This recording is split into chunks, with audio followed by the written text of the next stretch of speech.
ஆண்டவராகிய இயேசு கிறிஸ்துவின் நாமத்தில் இந்த அன்பின் வாழ்த்துக்கள். இந்த அருமையான மாலை வேலைக்காக தேவனை துதிக்கிறேன், மகிமைப்படுத்துகிறேன். ஒவ்வொரு நாளும் ஆண்டவர் நம்மளை வழிநடத்தி கொண்டிருக்கிறார். அதற்காக தேவனை ஸ்தோத்தரிக்கிறோம். கர்த்தர் தன்னுடைய தன்னுடைய காரியங்களை வெளிப்படுத்தி கொண்டிருக்கிறார். நான் எப்பவுமே சொல்லுவேன், வேத வசனங்களை வாசிக்கும் பொழுது வேதத்தில் வார்த்தைகள் இருக்கிற கிறிஸ்து நமக்கு யாருன்னு என்று அறியப்பட வேண்டும். இப்ப நம்ம எல்லார் வீட்லயும் நம்ம பைபிள் வாசிக்கிறோம், அல்லது நம்ம சர்ச்சுக்கு போகும்போது வேத வசனங்களை கேட்கிறோம். ஒவ்வொரு வசனத்திலையும் கிறிஸ்து வெளிப்பட வேண்டும், கிறிஸ்து அதன் மூலமாக மகிமைப்பட வேண்டும், கிறிஸ்துவின் காரியங்கள் நமக்கு என்னது என்று புரிய வேண்டும். வேத வசனத்தின் மூலமாக கிறிஸ்து வெளிப்படுறாரா நம்மளோட வாழ்க்கையில சோதித்து பார்க்கணும். நான் காலையில வாசித்த வேத வசனத்தின் மூலமாக இயேசு கிறிஸ்து எப்படி வெளிப்படுறாரு நம்ம பார்க்கணும். So all these things we need to check, we need to make sure that every written word of God has to be experienced. நம்ம ஒவ்வொரு நாளும் எக்ஸ்பீரியன்ஸ் பண்ணணும், அதன் மூலமாக கிறிஸ்து நமக்குள்ள வெளிப்படணும். ஹல்லேலூயா. அப்ப கிறிஸ்து வெளிப்படும் பொழுது மட்டும்தான் தேவனுடைய சித்தம் நம்மளோட வாழ்க்கையில நிறைவேறுது. பாருங்களேன், வேதவசனம் நிறைய பேருக்கு நிறைய வசனங்கள் மனப்பாடமா தெரியும். ஆனா அந்த வசனத்தின் உள்ள ஆழங்கள் தெரிஞ்சாதான் கிறிஸ்துவோட மகிமை நம்மளால அண்டர்ஸ்டாண்ட் பண்ண முடியும்.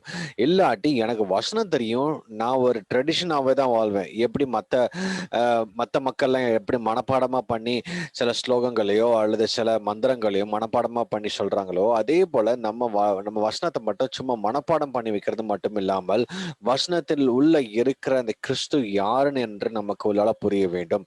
அப்பொழுதுதான் கிறிஸ்து வெளிப்படுவார். ஹல்லேலூயா. சரி, வித் திஸ் இந்த ஒரு சின்ன நோட்டோட இன்னைக்கு நம்ம பைபிள் ஸ்டடி ஆரம்பிக்கலாம். ஸோ நேற்றுக்கு நம்ம பார்த்தோம், புதிய வானம் புதிய பூமி, அந்த புதிய அதாவது ஆண்டோட இந்த நியூ கிரியேஷன்ஸ் எப்படி இருக்கும்னு சொல்லிட்டு நம்ம எல்லாம் கொஞ்சம் காரியங்கள்லாம் பார்த்தோம். ஸோ இன்னைக்கும் we will see some more little detail about the new earth.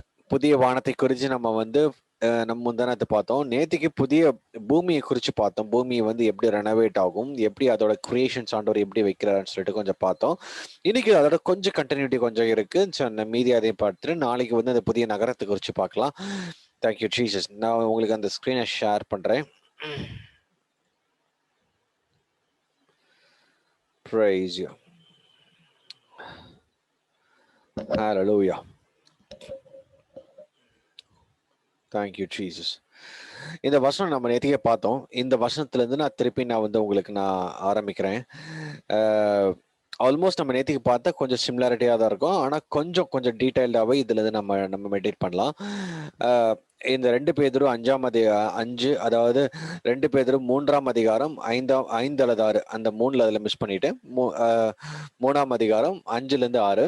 For this very willfully forget that by the word of God the heavens were of old, and the earth standing out of water in the water.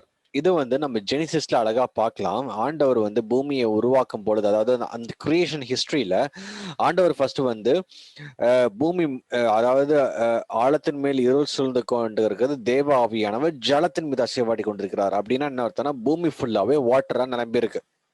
அப்போ ஆண்டரோட அந்த ஆண்டரோட அந்த creation டைம்ல தான் ஆண்டவர் என்ன பண்றாரு, ஜலம் எல்லாம் ஒரு இடத்துக்கு போங்க, நிலம் வெளியில வரட்டுன்னு ஆண்டவர் கட்டளையிடும் போது எல்லா தண்ணியும் சேர்ந்து ஒரு இடத்துல போய் சமுத்திரமாக மாறுது. அதுக்கப்புறம் ஏற்கனவே உள்ளால அந்த லேண்ட் தான் வெளியில வருது. சரிங்களா? தண்ணி எல்லாமே ஒரு பக்கம் போயிருச்சு. அதான் பூமியில 3ல ஆல்மோஸ்ட் 3/4 தண்ணி இருக்கு. லேண்ட் அப்பதான் வெளியில வருது. ஸோ இதோட மீனிங் இங்க காமிக்கிறாரு. எப்படின்னா, இந்த லேண்ட் வந்ததுக்கு அப்புறம் ஹியூமனோட கிரியேஷன்ஸ் பண்றாரு. ஆனா எர்த்தோட கிரியேஷன்ஸ் எத்தனை வருஷம் இருக்குன்னு தெரியல. இப்போ நிறைய பேர் சயின்டிபிக்கா சொல்றாங்க எத்தனையோ மில்லியன் இயர்ஸ் ஆக இந்த எர்த் இருக்கு, சன் இருக்கு, மூன் இருக்கு. we may not know. அது எப்போன்னு நமக்கு மனுஷங்க உருவாக்கி உள்ள ஹிஸ்டரி நமக்கு கிளியராகவே தெரியும். 6000 இயர்ஸ் மனிதர், அதாவது ஆதாம் முதல் இப்போ வரைக்கும் அப்ராக்சிமேட்டா 6000 இயர்ஸ் தான் ஹியூமனோட லைஃப் ஸ்பேன். ஆனா அந்த எர்த்தோட லைஃப் ஸ்பேன் எவ்வளோன்னு தெரியாது. சரிங்களா? அது பைபிள்ல மென்ஷனும் பண்ணல, எத்தனை வருஷம் ஆச்சுன்னு தெரியல. But it is quite very old than the human beings. அப்போ இந்த இடத்துல அந்த கிரியேட்டிவ் ஒர்க்கை ஆண்டவர் இங்க டிஸ்பிளே பண்ணி காமிக்கிறார். இப்போ ஃபார் எக்ஸாம்பிள் என்ன சொல்றாங்க, and earth standing out of the water and in the water. அப்படின்னா பூமி வந்து 1/3 தண்ணியில இருக்கு, கொஞ்சம் வந்து தண்ணியில இருந்து வெளியில அந்த லேண்ட் வெளியில வந்திருக்கு. ஸோ அந்த தான் இங்க காமிக்கிறாரு. இதை நம்ம பைபிள்ல பார்க்கும்போது ஆதியாகமம் 1ஆம் அதிகாரம், தேங்க்யூ ஜீசஸ், 9ஆம் வசனத்துல பார்க்கும்போது, then the God said, let the waters under the heavens be gathered. Under the heavens வந்து அந்த ஃபர்ஸ்ட் வானம், சரிங்களா? be gathered together into one place and let the dry land appear. இங்கதான் இங்கதான் வந்து அந்த லேண்ட் அப்பியர் ஆகுது, தண்ணி வந்து ஒரு இடத்துக்கு எல்லாம் போகுது. அந்த God called the dry land earth and gathering together of the waters he called the sea. And God saw it was good. சரிங்களா? இதுக்கு முன்னாடி அவர் வந்து அங்க வந்து அந்த ஃபர்ஸ்ட் ஹெவனை கிரியேட் பண்றாரு. 6th verseல இருந்து பார்க்கும் பொழுது, then God said, let there be a ferment in the midst of the water. Okay,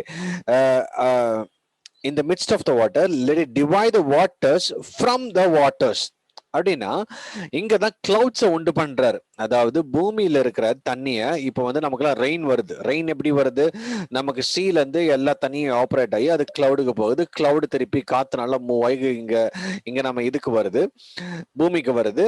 அது கண்டென்சேஷன் ஆன உடனே it's boring out the water. திருப்பி தண்ணி எல்லாமே ஆறு மூலமாக திருப்பி கடலுக்கு போய் சேருது.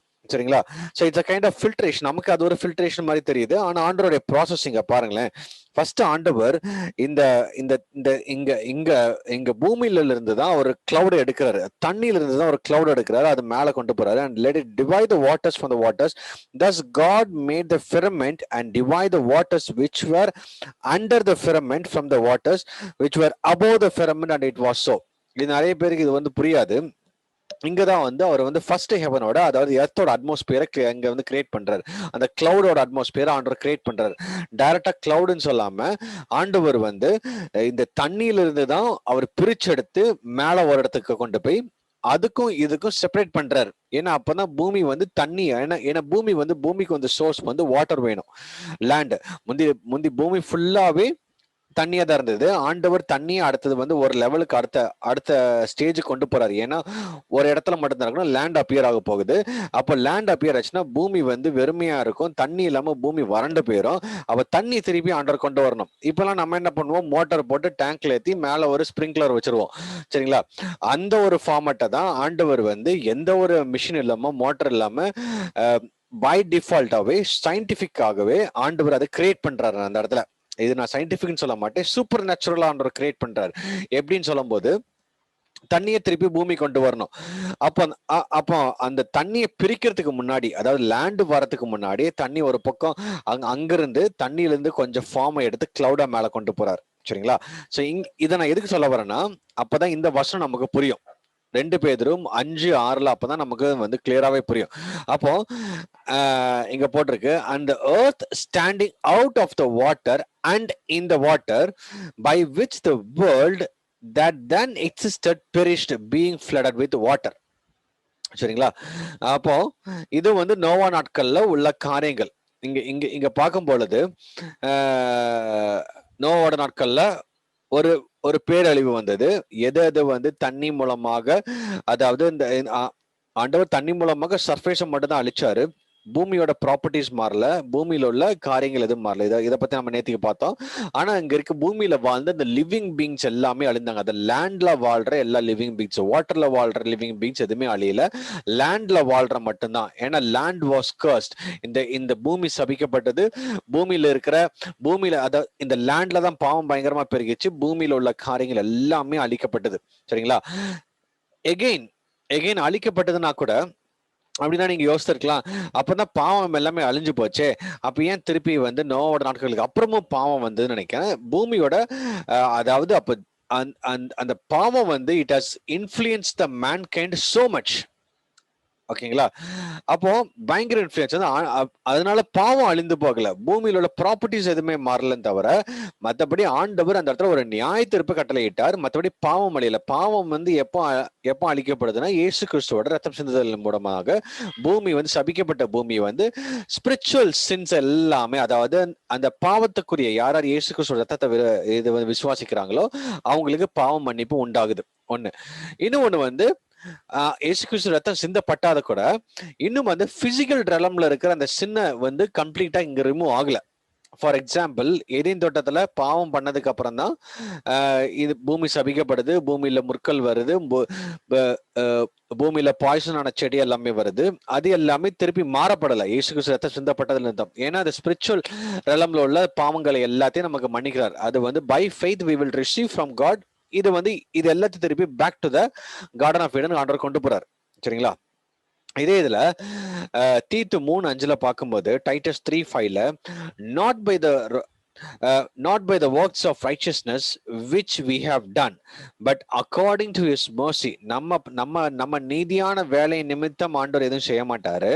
But according to his mercy he saved us. அவருடைய அநாதி கிருபை நிமித்தம் நம்மளே காத்து கொண்டார். அநாதி இரக்கத்து நிமித்தம் நம்மளை காத்து கொண்டார். through the washing of regeneration and renewing of the Holy Spirit. Regeneration இருக்கு, ரெனியூவிங் இருக்கு. இப்போ இந்த ப்ராசஸ் தான் ஆண்டவர் வந்து மனுஷங்களை பண்ணிக்கிட்டு இருக்காரு. சரிங்களா? என்ன பண்றது? the washing of regeneration and renewing of the Holy Spirit. இங்க ரெண்டு இருக்கு, washing of regeneration and renewing of the Holy Spirit. இந்த washing of regeneration is nothing but washing. நம்ம எதுல வாஷ் பண்றோம்? தண்ணியில. இது வந்து இந்த தண்ணியை ரெப்ரசன்ட் பண்ணுது. ஃபர்ஸ்ட் ஆண்டவர் வந்து தண்ணி மூலமாக பூமியில ஒரு ஒரு ஒரு பெரிய வாஷ் கொடுத்தாரு. இதை நம்ம நேற்றுக்கே பார்த்தோம், பேப்டிசம் ஆஃப் வாட்டர்ன்னு சொல்லிட்டு பார்த்தோம். இதே தான் இங்கேயும் பண்றாரு இயேசு கிறிஸ்து. பூமியும் ஒரு தடவை வாஷ் பண்ணிட்டாரு ஏற்கனவே. சரிங்களா? And renewing of the Holi spirit. Holy ஸ்பிரிட்டோட இன்னொரு ஃபார்ம் வந்து ஃபயர்ன்னு சொல்லுவோம். சரிங்களா? அக்னி, அதாவது பெந்தேகோஸ்தே நாள் அன்னைக்கு அக்னி நாவாக பரிசுத்த ஆவியானவர் வந்து இறங்கினாரு. அவரோட ரெப்ரசன்டேஷன் வந்து டவ்வாகவும் ரெப்ரசன்ட் பண்ணுவோம் அண்ட் ஆல்சோ த ஃபயராகவும் ரெப்ரசன்ட் பண்ணுவோம். இயேசு கிறிஸ்து மேல பரிசுத்த ஆவியானவர் வரும்போது அங்க டவ்வோட சிம்பிள் வந்தது. அதே போல ஆன் த டே ஆஃப் பெண்டிகாஸ்ட்ல அவர் வரும் பொழுது it was a kind of fire, the fiery tongues, the fiery flames. அப்போ the Holy Spirit has two kinds of தன்மை. இது நம்ம இதை பத்தி இன்னொரு நாள் நம்ம டீட்டெயிலா பார்க்கலாம். த ஹோலி ஸ்பிரிட் வந்து டவ்லையும் த ஹோலி ஸ்பிரிட் ஃபயர்லையும் அது டூ டிஃப்ரெண்ட் ப்ராப்பர்ட்டிஸ்ல பயங்கரமாக அது வந்து ஆண்டவர் கிரியேட் செய்யற ஒரு தன்மை, அவரோட கேரக்டர்ஸ். சரி, இங்க washing of regeneration and renewing of the Holi spirit. அப்போ இந்த வாஷிங் ஆஃப் ரீஜெனரேஷன் அப்படின்னா ஒரு ஜெனரேஷனை ஆண்டவர் கிளென்ஸ் பண்ணி ஒரு புதிய ஜெனரேஷனை உண்டு பண்றாரு. இது எங்க நடந்தது? நோவோட நாட்கள்ல ஆண்டவர் தண்ணி மூலமாக வாஷ் பண்றாரு. எல்லாமே அழிஞ்சு போச்சு, அழுக்கு எல்லாமே கொஞ்சம், அதாவது மேல ஒட்டி இருக்கிற அழுக்கு எல்லாமே திருப்பி நீங்கிச்சு. புது ஜெனரேஷன் வருது, ஆனா திருப்பி அழுக்கு ஒட்டிச்சு. நம்ம துணி போடுறோம், ஒரு தடவை வாஷ் பண்ணிட்டோம், இனிமேட்டு பிரச்சனையே இல்லை, இனிமேட்டு அழுக்கே ஆகாதுன்னு சொல்ல முடியாது. ஏன்னா நம்ம திரும்ப வாஷ் பண்றோம். சரிங்களா? That is not a permanent solution, that is a temporary solution. ஒரு வாஷிங் இந்த பேப்டிசம் ஆஃப் வாட்டர் வந்து அதனால உங்களுக்கு பாவம் வந்து ஃபுல்லா மன்னிக்கப்படாது. அதனால ஒரு அடையாளம். சரிங்களா? நீங்க வந்து மூழ்கி எந்திரிச்சிட்டா எல்லா பாவமும் என்னை விட்டு பேரும் கிடையாது, அது ஒரு அடையாளம் தான். ஆனா உண்மையாலுமே நம்மளோட பாவம் மன்னிக்கிறது வந்து அவரோட ரத்தத்தின் மூலமாக, அதுக்குள்ள அடையாளமாக தான் நம்ம வந்து மூழ்கி எந்திரிக்கிறோம், தண்ணியில மூங்கி எழுதிக்கிறோம். சரி, அதுக்கு அடுத்து ரெனியூ எப்போ ஆகும்னா ரீஜெனரேஷன் வேற. சரிங்களா? ரீஜெனரேஷன் புரிஞ்சிச்சு. நம்ம ரெனியூ எப்போ ஆகுவோம், நம்ம புதுசாக எப்படி மாறுவோம், ரெனோவேட் எப்போ ஆகுவோம்னா ஹோலி ஸ்பிரிட் மூலமாக, ஃபயர் மூலமாக. இது வந்து நமக்கும் அதே கான்செப்ட் தான், பூமிக்கும் ஆண்டவர் அதே கான்செப்ட தான் ஹேண்டில் பண்றாரு. See, he is a God who does everything perfectly and equally. சரிங்களா? அதாவது ஒவ்வொருத்தருக்கும் தனித்தனியாலாம் அப்படி யூஸ் பண்ண மாட்டாரு. அவர் கிரியேட் செய்யற விதம் வித்தியாசமா இருக்கும். But overall the spiritual concepts R same. இந்த ஸ்பிரிச்சுவல் கான்செப்ட்ஸ்னு ஒண்ணு இருக்கு. சரிங்களா? அது பூமிக்கும் அதே மாதிரி தான் ஆக்ட் ஆகும், மனுஷங்களுக்கும் ஆக்ட் ஆகும் அதே மாதிரி தான். சரி, அப்போ இங்க இதே ப்ராசஸ் தான் ஆண்டவர் வந்து இந்த பூமியை பண்றாரு. ஏற்கனவே ஒரு தடவை வந்து ஆண்டவர் வாஷ் பண்ணிட்டாரு, வாஷிங் ஆஃப் ரீஜெனரேஷன். அடுத்தது renewing of the Holi Spirit. இந்த பூமியை ரெனியூ பண்ணுவாரு, ரெனோவேட் பண்றாரு. அந்த ரெனோவேட் எப்படி பண்றாருன்னா அக்னி மூலமாக பண்றாரு, ஃபயர் மூலமாக. நம்ம ஏற்கனவே பார்த்த மாதிரி 3ஆம் அதிகாரம் 7ஆம் வசனத்துல அவர் வந்து இந்த ஃபயர் மூலமாக ரெனோவேட் பண்றாருன்னு சொல்லிட்டு நம்ம நேற்றுக்கு பார்த்தோம். சரிங்களா? அப்போ இந்த இடத்துல வந்து நம்ம எக்ஸ்டீரியர் சர்ஃபேஸ் ஆஃப் த எர்த்தை தான் ஆண்டவர் மெல்ட் பண்றாரு. இதனால பூமியை வந்து அப்படி தூர போட்டுட்டு புதுசாக மற்ற இது நம்ம நினைக்கவே பார்த்தோம். எக்ஸ்டீரியர் சர்ஃபேஸ், பூமியில இருக்கிற எக்ஸ்டீரியர் சர்ஃபேஸ், மேல இருக்கிற அந்த தான்ஸ், திசில்ஸ், அன்ஃப்ரூட்ஃபுல் ட்ரீ, எல்லாமே காஞ்சு போன காரியங்கள், வறண்டு போன காரியங்கள், இதெல்லாமே சாபத்தின் மூலமாக வந்தது, பிசாசின் மூலமாக வந்தது. அப்போ மேலோட surface melt with fervent heat and the works therein burnt up. The intense heat will cause the gases in the atmosphere to explode, which the apostle described as the heavens passing away with great noise. சரிங்களா? இப்படின்னு ஒரு வசனம் அங்க போட்டிருக்கு. The result will be the destruction of all the animals. இந்த renewing of the Holi spirit மூலமாக, அதாவது renovation by fire மூலமாக என்ன நடக்குதுன்னா, எல்லா அனிமல்ஸும் அழிக்கப்படுது. Destruction of all the animals and vegetable life and the alteration of earth surface. சரிங்களா? இந்த மூணுமே நடக்கும். இப்ப பூமியை ஃபுல்லாவே, இப்ப காட்டுத்தீ நடக்குது. காட்டுத்தீ ஒரு பர்டிகுலர்ல அந்த காடு ஃபுல்லாவே அழிஞ்சு போயிருது. அது நேற்று இந்த தீயை பத்தி பேசும்பொழுது it's also spiritual fire, it's also physical fire, ரெண்டுமே நடக்குது. ஸ்பிரிச்சுவலாவும் அங்க அந்த எர்த்தோட ஸ்பிரிச்சுவல் அட்மாஸ்பியரும் சேஞ்ச் ஆகுது, பிசிக்கல் அட்மாஸ்பியரும் சேஞ்ச் ஆகுது. இப்போ வந்து பிசிக்கல் அட்மாஸ்பியர் வந்து கொஞ்சம் பாவத்தால் நிரம்பி இருக்கு, சாபத்தால் நிரம்பி இருக்கு. அது எல்லாமே மாறணும்னா ரெனோவேட் பண்ணணும். சரிங்களா? அதே போல ஸ்பிரிச்சுவல் அட்மாஸ்பியரும், பிசாசு வந்து அவன் ஆளுகை சேர்ந்து அவனோட காரியங்கள்லாம் பூமியில இருந்ததுனால everything it has to be changed. அப்ப இங்க destruction of the animals, vegetable life and alteration of earth surface, இதெல்லாமே நடக்குது. சரிங்களா? அப்போ இந்த இடத்துல ஆண்டவர் சொல்றாரு, ஆண்டவரோட மலை பிரசங்கத்துல, சாந்த குணமுள்ளவர்கள் பாக்கியவான்கள், அவர்கள் பூமியை சுதந்தரித்துக் கொள்ளுவார்கள். அப்போ பூமியை தான் நம்ம சுதந்திரித்துக் கொள்ள போறோம். நம்ம என்ன நினைக்கிறோம், இது பூமியை சுதந்திரித்துக் கொள்றோம்னா இதுல ரெண்டு விதமான மீனிங் உண்டு. ஒண்ணு வந்து இந்த பூமியில இப்ப நம்ம வாழும் பொழுது பூமியில இருக்கிற ஆத்துமாக்களை சுதந்திரிப்போம். சரி, இதோட இன்னொன்னு எவர்லாஸ்டிங் மீனிங் வந்து என்னன்னா, பூமியை சுதந்திரித்துக் கொள்வது வந்து இன்ஹெரிட்டன்ஸ் வந்து it cannot be destroyed, it cannot be cut off immediately. சரிங்களா? அப்படின்னா என்ன அர்த்தம்னா, பூமி வந்து என்றென்றும் அப்படியே தான் இருக்கும். நிறைய பேர் சொல்றாங்க பூமி எல்லாம் அழிஞ்சு போயிடும், பூமி எல்லாமே இனிமேட்டு காணாம போயிடும், பூமி இனிமேட்டு இருக்காது. அதாவது பழைய காரியங்கள் எதுவுமே இருக்காது, ஆனா புதிய காரியம் இருக்கு. பூமி அப்படியே தான் இருக்கும், ஆனா எவ்ரிதிங் வில் பி ரெனோவேட்டட். சரிங்களா?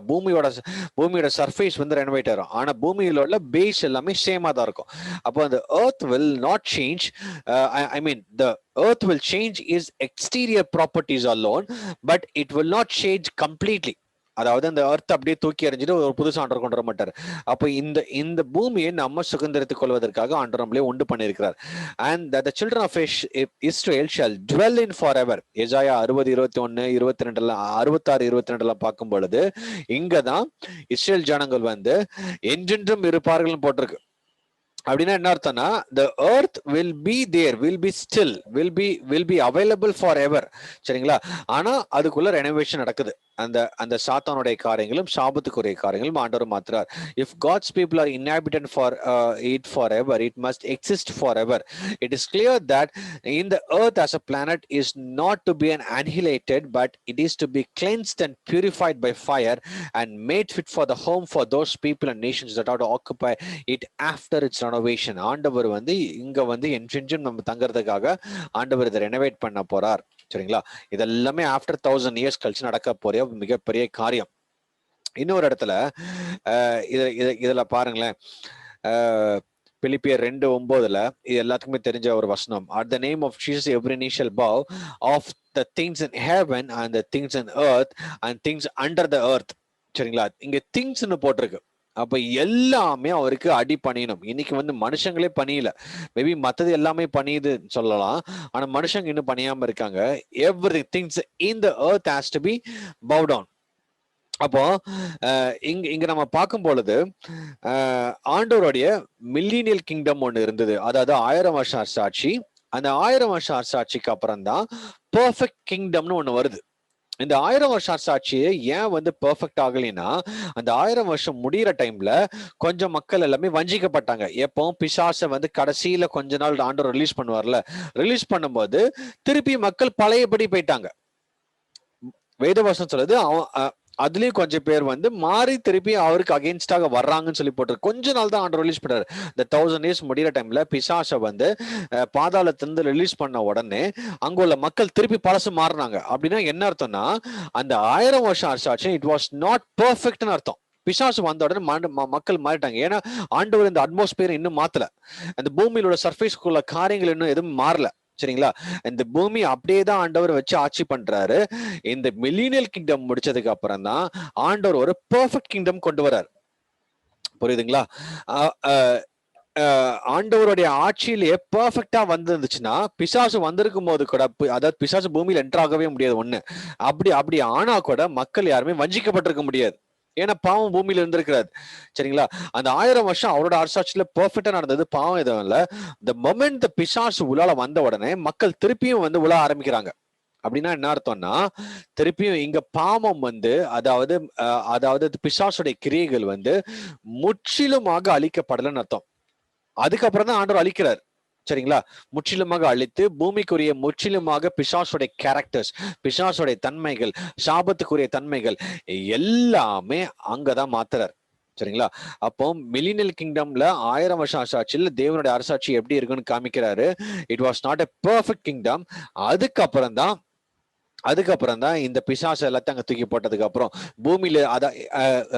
பூமியில அது வரைக்கும் அடக்கம் பண்ணப்பட்ட இருந்த ஆல் தி விக்கெட் பீப்புள் அவங்க எல்லாருமே எந்திரிச்சு சிங்காசனத்துக்கு முன்னாடி போய் அதாவது அந்த ஒயிட் த்ரோன் ஜட்ஜ்மெண்ட்டுக்கு முன்னாடி போய் நியாயத்திற்கப்பட்டு அவங்க ஹெல்லுக்கு தூக்கி போட்டதுக்கு அப்புறம் தான் ஆண்டவர் பூமியை ஒரு பெர்ஃபெக்ட் கிங்டமுக்கு மாத்துறார். சரிங்களா? திருப்பி இங்க வந்து நம்ம வாழ போறோம். சோ அதுக்குள்ள ஒரு பெர்ஃபெக்ஷனுக்குள்ள கொண்டு வராரு. It's exactly similar to the heaven. Heaven is a perfect kingdom. சரிங்களா? அதனாலதான் பிசாசெல்லாம் அங்கெல்லாம் இருக்க முடியல. அங்க ஒரு சின்ன ரெபிலியன் வந்ததுக்கு அப்புறம் ஆண்டவர் அங்க கொண்டு வந்துட்டார். அந்த ஒரு perfect kingdom, garden of Eden, ஒரு பெர்ஃபெக்ட் கிங்டம். சோ அந்த திருப்பி அந்த ஒரு சேம் ரலமுக்குள்ள ஆண்டவர் திருப்பி கொண்டு போறார். அப்போ இப்போ உங்களுக்கு புரிஞ்சிருக்கும், அந்த 1000 வருஷம் சாட்சியில ஆண்டவர் வந்து ஒரு பெர்ஃபெக்ஷனை கொண்டு வரல. ஏன்னா பிசாசு வந்ததுக்கு அப்புறம் மக்களுக்கு கீழே விழுந்து போனாங்க. பாவத்தோட பாவத்தோடைய ஸ்மெல் வந்து இந்த அட்மாஸ்பியர்ல இருந்திருக்கு. அதனாலதான் ஈஸியா அவங்க விழுந்துட்டாங்க. சரிங்களா? அப்போ அந்த அட்மாஸ்பியரும் ஆண்டவரை வந்து இந்த எர்த்தோட சர்ஃபேஸையும் ரெனோவேட் பண்றாரு. அக்னி மூலமாக ரெனோவேட் பண்றாரு. Renovation by the fire. இது நடந்து முடிஞ்சதுக்கு அப்புறம் தான் the earth will be perfect for his people to live. சரிங்களா? அப்போ இதுல இந்த வெளிப்படுத்தல் 21:4 பார்க்கும் பொழுது, and God will wipe away every tear from their eyes. நம்ம நினைச்சிட்டு இருக்கலாம் இது வந்து 1000 வருஷம் சாட்சியில முடிஞ்சிருக்கும். 1000 வருஷம் சாட்சியில அவர் இருக்கும்போது எந்த பிரச்சனையும் இல்லை. சரிங்களா? எல்லாருமே அவர் பாதுகாத்தார். ஆனா முற்றிலுமாக பிசாசுடைய டோட்டல் ப்ராப்பர்ட்டிஸை ரிமூவ் பண்ணல. யாருமே பாவத்துல விட மாட்டாங்க, ஏன்னா அவர் இருக்கனால 1000 வருஷம் சாட்சியில. பட் ஆனா அந்த வேர்ல்டோட எல்லா தன்மைகளும் மாறணும். Back to the garden of Eden கொண்டு வரணும். அப்பந்தான் இது வரைக்கும் அதனால இங்க சொல்றாரு, every tears from their eyes there shall be no more death. அதுக்கு ஒரு மரணம் கிடையாது. No sorrow nor crying, there shall no more pain, for the former things have completely passed away. இங்கதான் அவர் சொல்றார். சரிங்களா? நிறைய பேர் இந்த வசனத்தை எடுத்து நமக்கு இப்போ யூஸ் பண்ணிப்பாங்க. ஓகேங்க, no more death, no more sorrow, no more cry. இப்போ அது கிடையாது. ஏன்னா இப்போ ஆண்டவர் சொல்லியிருக்க உலகத்துல உபத்திரம் உண்டுன்னு தான் சொல்லியிருக்கிறாரு. சரிங்களா? யாருமே நீங்க மறிக்க மாட்டீங்க, யாருமே உங்களுக்கு இனிமேட்டு பாடு கிடையாது, நீங்க இனிமேட்டு யாருமே அழமாட்டீங்கன்னு அப்படி யாரும் சொன்னதே கிடையாது. சரிங்களா? till the Lord's secret coming is available, we will be having a pain, tribulation, problems, everything will be there.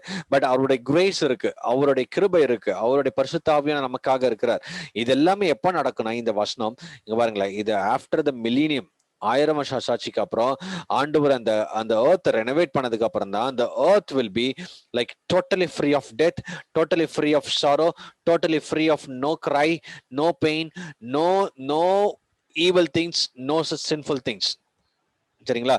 அப்ப இங்க என்ன நடக்குதுன்னா, all the powers of the evil, பிசாசோட எல்லா வல்லமைகளும் will be expelled from the earth and imprisoned in the lake of the fire. அவனை வந்து அங்க தூக்கி போட்டாச்சு forever. அவனை தூக்கி போட்டதுக்கு அப்புறம் the first ஆண்டவர் வந்து அட்மாஸ்பியரை கிளீன் பண்றது. the atmosphere of the new earth will afford no looking place for disease, germs, virus, corona, என்ன வைரஸ் இந்த அட்மாஸ்பியர்ல இருக்கு, ஏர்ல இருக்கு, இந்த பொல்யூஷன் இருக்கு. இன்னைக்கெல்லாம் பாருங்களேன், ஒரு ஃபீவர் வருது, fever is kind of virus and germs. இன்னைக்கு நிறைய சிக்னஸ் வரது எல்லாமே இந்த அட்மாஸ்பியர் மூலமா ஸ்ப்ரெட் ஆகுது. நிறைய வயசு இப்போ மோஸ்ட் ஆஃப் த டிசீஸ் வந்து இன்னைக்கு வந்து ஸ்ப்ரெட்டிங் டிசீஸ் தான் எல்லாமே. ஸோ அது எல்லாமே அப்ப அந்த அட்மாஸ்பியர்ல இருக்கிற எல்லா ஈவில் திங்ஸையும் ஆண்டவர் ஃபர்ஸ்ட் ரெனோவேட் பண்றாரு. அதான் புதிய வானம். Okay, and there shall be no more sickness or death and the health will be preserved by the use of the leaves of the trees of life.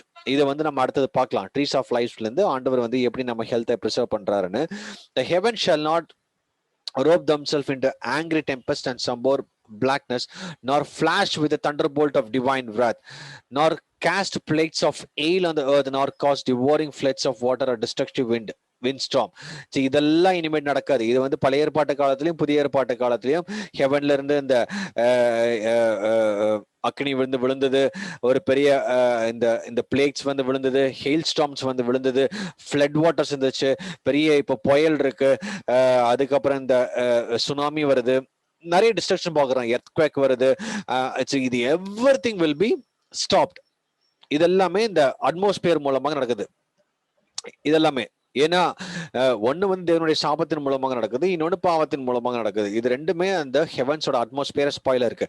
அதனாலதான் we could see the storms, we could see the என்ன சொல்றது, இந்த earthquake, all these things, இந்த natural disasters-க்குலாம் இன்னும் வந்து சயின்ஸுக்கு ஆன்சரே கிடையாது. But we have the answer why it is all happening. சரிங்களா?